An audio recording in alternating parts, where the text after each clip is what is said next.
Well, Sheriff, thanks for talking to us. It's a pleasure. new year, new challenges Yep. for your office. What looms large and needs immediate attention, you think? Well, it's our main goal on both ends is public safety, and we're just not a law enforcement agency anymore. We're kind of more verging on a public safety entity. So, we look at our fire concerns, and there we're resolving them, Right. but it will take a while, and it's primarily equipment and adequate staffing to get places. The new chief and his new administration are doing well, and we have the funding thanks to the citizens and our commission, to whereas we can ensure that end of it. On the law enforcement end, we've been in this process for now in my 18th year as the sheriff, and we have followed the same pattern we've given to law enforcement on equipping and staffing. But I think, it'll be continuing the ILP process, the intelligence-led policing. Which was going to be my next question. Right, and we may roll into a little bit of that, but Right. the dynamics of that is that the men and women on the street tell me what they're seeing, and out of that, we make the priorities of what we want to attack. But I would say, the global answer for a law enforcement / public safety fire organization is public safety and making sure we do a great outreach to the citizens so that they know what we're doing.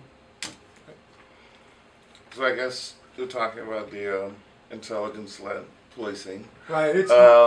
Yeah, what role would it play in the new year? Well, it's the foundation we're on right now. One of the things, I guess, having the length of time in this office is that, we've evolved. We've evolved from a community-oriented policing, which we're still part of, and then we went into problem-orientated policing, and now we're into the ILP, which is a good thing. If you become stagnant, you truly become ineffective. Well, this ILP process I see is a vision for at least the next 3 years and probably on from there. And what the nice thing about intelligence-led policing is it's from the bottom up, not from the top down.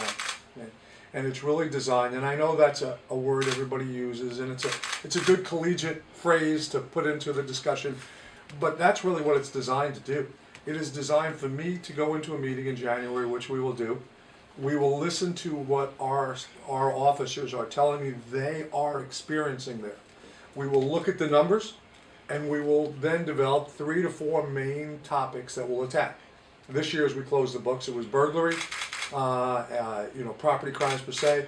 It was prescription pills and meth. It may be the same 3, but that's what's nice about it, is that we have the dynamics to change those throughout the year.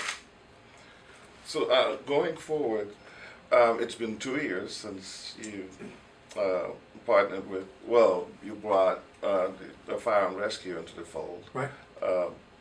What are your immediate plans to, I guess, grow that partnership that you've developed over the 2 years? Well, we're doing a lot of different things here. We're moving the fire service out from underneath the Administrative Bureau effective January 1. There'll be a standalone particular entity, and that is just basically the evolution of the learning curve for the fire leaders. We have a new chief, but he's got 30 years experience, so it's not like he's a newbie. His assistant chief, he used to be the battalion chief that came over with me, and I have 3 excellent battalion chiefs, so it's a new day. So we felt very comfortable that it was time to move them to be a standalone unit within our organization. They'll be into the flow. Jim will be given some additional responsibilities, that's the chief. But I think it really is the 5-year plan that we've come up with, and credit to the leadership of the fire service, is that 5-year plan to look at is one, to attack the great deficiencies in equipment. That's the first thing. And then we will also attack simultaneously, as the county grows, need for personnel. And third will be facilities. But it's not like I have to come back to the community. That money is in the budget in the MSBU. And that's the nice thing. For the next 5 years, 10 years down the road, the money that we had asked for is going to be able to address these issues. It's going to be a stable source of revenue. And then on the fire service tax, we will then take that money. And that's the money we'll reward the firefighters, add firefighters, pay for their retirement, the increases, and that's specifically designed that way to whereas there's a control factor. if the money's not there and the county's not growing, then there's not any need continuously to make it larger and larger. But as we grow and as we change, you're going to need to address things. Can you address the agency's goals and challenges in the upcoming year, starting with, like, I guess, the most pressing, the most important one? Well, you know, I would think, if I could say from an operational point, is our radio system. You know, we have done a great job band-aiding this. This system operates 24 hours a day, 365 days of the year. It's over 10 years old. It's on a very, it's not on a digital platform. It's on an analog platform, and all that simply means, for the techies, they know better than I do, moving data, it's a lot less efficient than it should be.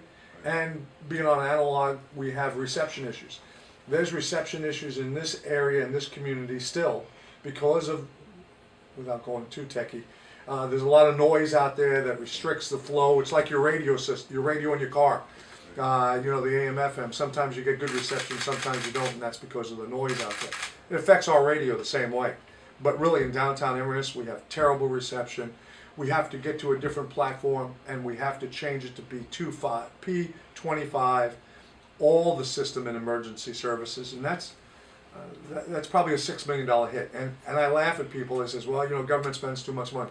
As soon as the radio system, which is privately owned, brings that $6 million down, we'll buy it. But that's what we have to pay for now. All right.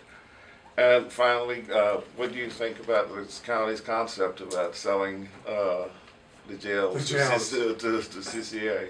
I think it's worth going and looking at. Everything is worth experiencing and looking at. I don't see, I don't see on two fronts. I don't see why the county wants to take the jail back over. That is a financial nightmare, and any commissioner that thinks it's a good idea has lost his mind, because there is a liability issue that attaches to it. It's old school thinking the sheriff has to run the jail. We have been very fortunate here that we have a great warden and a great administrative staff that I communicate on a daily basis. And to assure the citizens out there, we have a good flow of communications. When that warden brings in prisoners from other areas to our community, I'm very well aware of it, and I can either nix that prisoner coming in here, or I can accept that prisoner in here. It's based on our relationship. If I think there's too much of a danger for escape or for the level of prisoner coming into our community, I'll say no, and CCA has always abided by it. So, you know, I mean, the long and short of the answer, I think it's always worthwhile, and I think this is more of a way of doing business that more and more communities are going to look at down the road, just for financial issues.